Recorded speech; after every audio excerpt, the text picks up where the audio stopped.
пикапите вече стават все по-луксозни машини, за да отговорят на по-големите търсения на клиентите.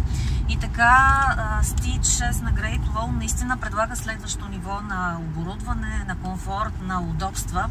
Като бонус има и един голям багажен отсек от 1 тон. В купето вече виждаме наистина едно качествено оборудване с много приятни материали. Това всъщност е кожа с декоративни шевове и то двуцветна кожа в седалките, в вратите.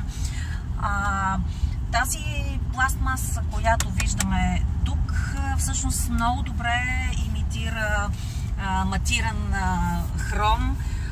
Имаме пиано лак на централната конзола. Тъч екран вече имаме. Жалко, само че няма навигация, дори без подготовка за навигация. За такъв автомобил, честно казвам, на мен това ми се вижда като минус.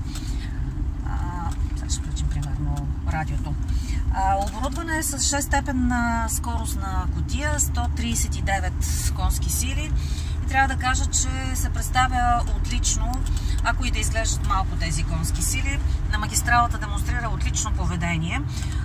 Истинското достоинство на бестселър, защото Steed 5, по-малкият брат, е абсолютен фаворит в продажбите в България. Има изключително добра проходимост и ето тук виждаме различните бутони, които ни дават тази възможност. Има и бавни скорости, които вече са за трудни и тежки терени. Така че наистина с Steed 6 може да се достигне до различни места. На волана вече имаме и круиз контрол, нещо, което е много удобно за дългите пътувания. Изнесени са и другите основни функции, телефона, естествено свързане с Bluetooth, избиране на радиостанция. Тук имам борд компютър, който е пред мен и се вижда много добра разделителност има екрана на борд компютъра. Така че като цяло наистина Steed 6 може вече да премине.